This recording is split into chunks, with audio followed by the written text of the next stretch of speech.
కన్ను కొట్టుడు, గుద్దుకోవటాలు అవి ఇతర భాషల నుంచి అయ్యాయి. ఇతర భాషలు అంటే మనం వేరే భాష వాళ్ళం కదా, అట్లాంటివి ఉంటాయి. అలా వెళ్ళలేని వాళ్ళకి పెద్ద అవకాశాలు తక్కువ ఉంటాయి. ఇప్పుడు మన వాళ్ళు మంచి వాళ్ళు, నీకు 100% చెప్పనా, నువ్వు ఎటు నుంచి ఎటు తిరగేసినా మనమే జేబు కొట్టి పారేసుకుంటాను తప్పితే ఎదటాళ్ళ దగ్గర నుంచి తెచ్చుకోవడం తెలుగు వాళ్ళకి పెద్దగా తెలియదు. తెలుగు సినిమా వాళ్ళంత అమాయకులు ఇంకెవరు ఉండరు. ఎందుకంటే వేరే భాషలు వాళ్ళకి కోట్లు సంచుల్లో వేసిచ్చి వాళ్ళు తింటామన్నాయన్నీ తినిపించి, వాళ్ళ ఊళ్ళో తింటారో సస్తారో అది వేరే విషయం, తినిపించి చక్కగా మెత్తగా ఉండే హోటల్ రూమ్స్ ఇచ్చి వాళ్ళని జీవితాలను ఎంజాయ్ చేసేలాగా చూసి విమానం ఎక్కించి పంపించి వీపి చూపిస్తారు మన వాళ్ళు. వాళ్ళది ఎందుకంటే మొహం పెద్ద అవసరం, తెలుగు రాదు కదా వాళ్ళకి. అవును అవును అవును. అప్పుడు కూడా లక్షలు ఇస్తారు. మన వాళ్ళు అంత మంచివాళ్ళు. వాళ్ళు అలా కాదు, వేరే ఏ లాంగ్వేజ్ వాళ్ళైనా ఇప్పుడు నన్నేం చేస్తారు కానీ ఫిట్టింగ్ ఏదో ఉంటుంది. మనంత మంచివాళ్ళు కాదు. మన వాళ్ళకే ఇచ్చుకోవాలి అనేది వాళ్ళకుంది, పక్క వాళ్ళకి పెడదాం అనేది మనకుంది. అది నేను చెప్పచ్చు. అవును, నిజమే. అది అసలు మనకంటే ఎదురింటి వాడే నచ్చుతాడు మన వాళ్ళకి, మన ఇంట్లో ఉన్నవాడు నచ్చడు. వాళ్ళకంటే ఒడ్డు పొడుగు ఉండి, వాళ్ళకంటే అంతో ఇంత చేయలేకపోయినా కూడా ఒడ్డు పొడుగు ఉంటే చాలు, వాళ్ళు మాత్రం అంతకంటే ఏం పీకుతున్నారు ఇక్కడికి వచ్చి, మనకు పీకేది ఏం లేదు తెలుగు ఇండస్ట్రీలో. అయినా కూడా వీళ్ళ దురద అలాంటిది, తామర. ఆ గోక్కోవడానికి తెచ్చుకుంటారు వాళ్ళని. అవునా? గోక్కోవడం అంటే వేరే విధంగా తప్పుగా అనుకోమాక, డబ్బులు పోగొట్టుకోవడం గోక్కోవడం అంటే. అర్థమైంది. సరే. అందుకని అట్లాంటి తామర ఉంది తెలుగు వాళ్ళకి. తామర ఉన్నవాడిని మనం ఏం చేస్తాం? ఏమీ చేయలేం. అందుకని వేరే లాంగ్వేజ్ల వాళ్ళు మనంత పిచ్చి వాళ్ళు కాదు అని చెప్పొచ్చాయి.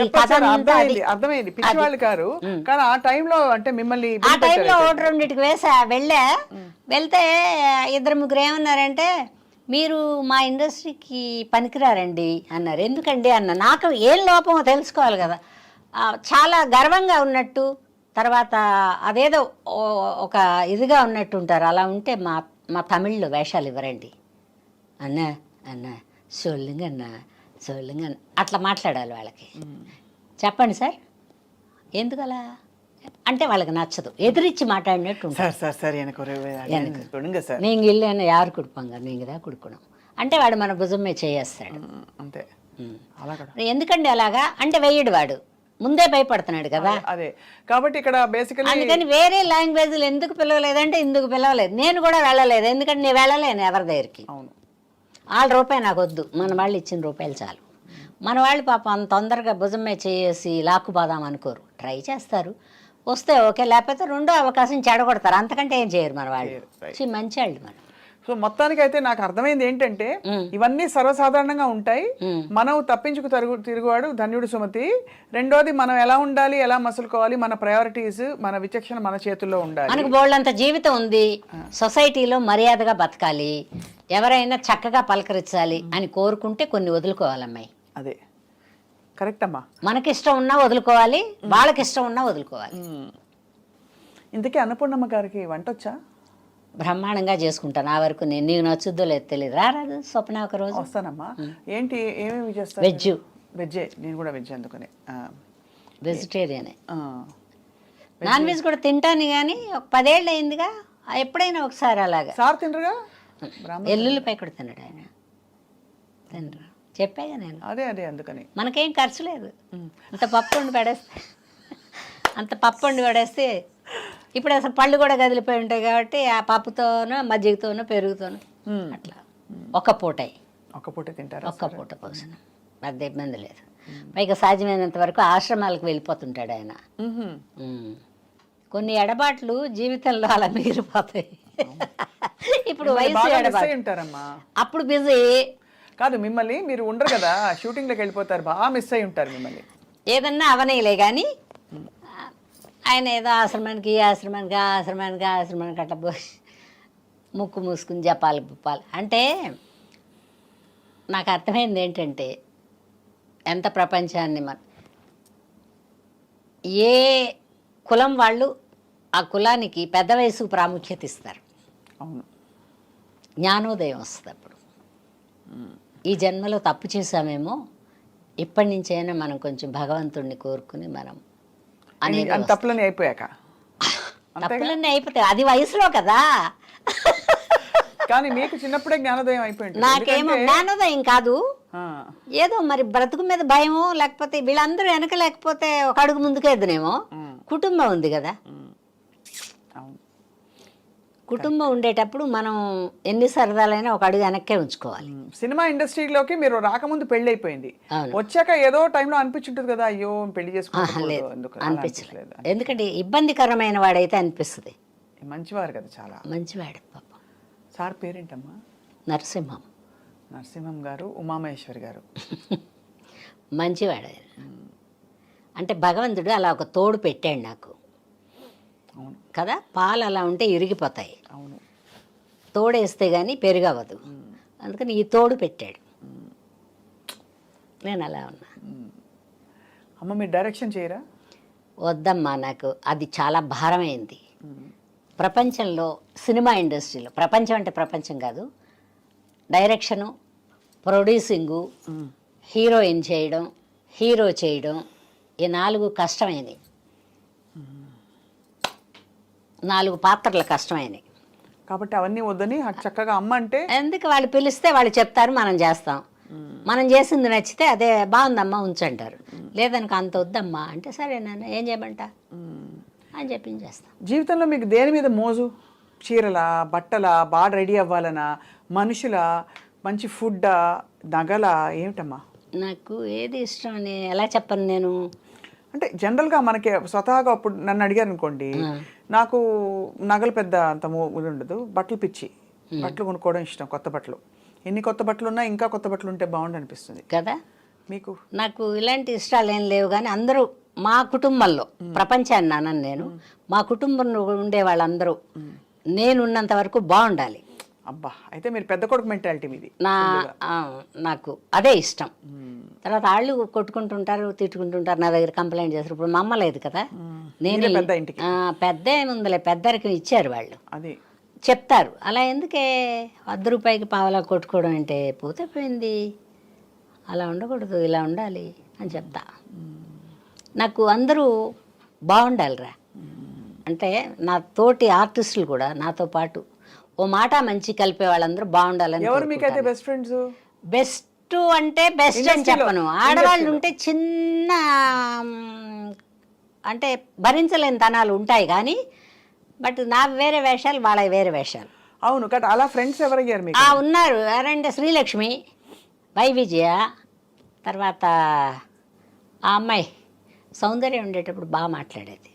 సౌందర్య గారి గురించి అందరూ బాగా చెప్తారు. శ్రీదేవి కొంచెం బాగా మాట్లాడినా కొంచెం ఒక రిజర్వ్నెస్ అట్లా ఉండేది, కానీ ఆ పిల్ల విజయశాంతి బాగా మాట్లాడేది, రాధా బాగా మాట్లాడేది, వీళ్ళందరూ బాగా మాట్లాడేవాళ్ళు. ప్రస్తుతానికి మిగిలిన వాళ్ళలో ఈ 2-3 ఆడవాళ్ళమ్మాయి, జానకి, డబ్బింగ్ జానకి, వీళ్ళందరూ బాగా మాట్లాడతారు. జానకి ఏమనుకుంటారు అనేది. కలిసి సినిమాలకు వెళ్ళాలి, కార్యక్రమాలు వెళ్తాం. పెళ్ళిళ్ళు గిళ్ళిళ్ళు ఏమన్నా ఉంటే ఎవరన్నా పిలిస్తే శ్రీలక్ష్మికి కూడా కార్డు ఇస్తారా అని అడుగుతా. ఇస్తామండి అంటే నాకు ఇవ్వండి అంట. లక్ష్మి వాళ్ళు కార్డు ఇచ్చి వెళ్ళారు, నేను వెళ్తున్నాను, నువ్వు వస్తావా? ఏమండి పలానాళ్ళు కార్డు ఇచ్చారు, మీరు వస్తారా, నేను వెళ్తున్నాను అంటది. నేను రానులే లక్ష్మి అంట, ఇష్టం లేని చోటుకి. ఇష్టం ఉంటే వెళ్తాం. అలా పెద్ద స్నేహితులు లేరు, వేళ్ల మీద లెక్క పెట్టుకుని ఒకళ్ళిద్దరు. నేను పెద్దగా ఎవరింటికి పోను, అడ్జస్ట్ అవ్వలేను. నేను మా బంధువుల ఇంట్లో కూడా ఉండలేను, నేను నా ఇంట్లోనే ఉంటా. నా ఇల్లు అంటే ఇష్టం. మనల్ని మనం తెలుసుకోవడమే ధన్యత జీవితంలో. మీరు ధన్యులు. నాకు ఇప్పటిదాకా అబ్బా ఆ జబ్బు చేసినప్పుడు ఒక్కసారే బాధపడ్డాను, కానీ అబ్బా ఏంటి ఇలా ఉంది అనేది ఇప్పటిదాకా రాలేదు నాకు. ఈ పైన వస్తుందేమో తెలియదు. కానీ అమ్మ మీరు అది చెప్పరా, పథ్యం ఏం చేశారు? అన్ని ఏం మానేశానంటే బేకరీ ఫుడ్స్ మానేసా, తర్వాత చైనీస్ ఫుడ్స్ మానేసా. సరే నాకు డ్రింక్ అలవాట్లేదు కాబట్టి కూల్ డ్రింకులు కూడా మానేసా. హాట్ డ్రింక్ అంటే ఎప్పుడో 1-2 సార్లు ఎప్పుడో, కానీ నాకు తలపోటు వచ్చేస్తుంది.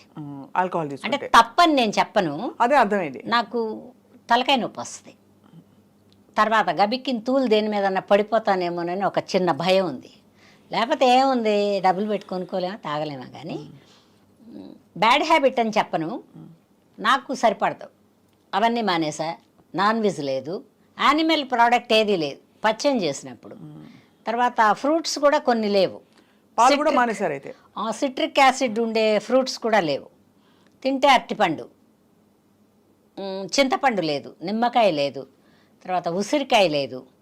ఇట్లా కొన్ని కొన్ని వస్తువులు మానేయమన్నారు ఆయన. ఆ మానేయడం ఒక 10 ఏళ్ల పాటు మానేసి ఉంటా. మానేశాక నార్మల్ కలర్ వచ్చేసా. ఇప్పుడు తింటా, కొంచెమే తింటా. ఇప్పుడు చక్కగా ఉన్నారు, హాయిగా నవనవలాడుతూ చక్కగా తింటా. మెరుస్తూ. పైగా నాకు పెద్ద హోటల్ ఫుడ్స్ పెద్ద తినను నేను. సాధ్యమైనంత వరకు నేనే వండుకుని డబ్బాలో పెట్టి వేడి అన్నం. ఇంతకు ముందేమో కుక్కర్ పెట్టుకెళ్ళి అక్కడే వండుకునేదాన్ని. పాని తినే పిడికిడి ఈ మధ్యలో వచ్చింది అది. ఇంటి దగ్గర వండుకుని బాక్సులో పెట్టుకుని ఏమన్నా వండితే కూర వండుతా, వండకపోతే 2 ఊరగాయలు పెట్టుకుని ఒక నెయ్యి డబ్బా పెట్టుకుని వెళ్తా. అక్కడ ఏమన్నా సాంబార్ కానీ రసం కానీ ఏమన్నా వాళ్ళు క్యారేజీలు వస్తాయిగా ఉంటే ఆ ముక్కలతో కొంచెం సాంబార్ వేసుకుని తినేస్తాను. Happies, all happies. హ్యాపీ. ఫుడ్కి ఏం కంగారు లేదు. తర్వాత దేని మీద అబ్బా ఇది తినకపోతే బతకలే అది లేదు నాకు. ఉంటే తింటా, లేకపోతే లేదు. పైగా ఇదేమైనా జబ్బు చేస్తుంది అనుకుంటే పోస్ట్పోన్మెంట్ వేస్తాను దానికి. నేను ఇంకోసారి తింటా అని దానికి చెప్తా, ఆ ఐటెంకి చెప్తా. అంతే, ఇంకోసారి తింటాను ఫీల్ అవద్దని. బాగున్నావు కానీ ఇంకోసారి తింటా అని కాదంటే అది మనం చెప్పుకోవడం. అంతే కదమ్మా, అంతే అంతే. జబ్బు చేస్తుంది అనుకుంటే తిననురా. ఎందుకంటే ఇది తినే వయసు కూడా కాదు. అందుకని పరిగెత్తే వయసులో దాక్కుని వేషాలు వేసా.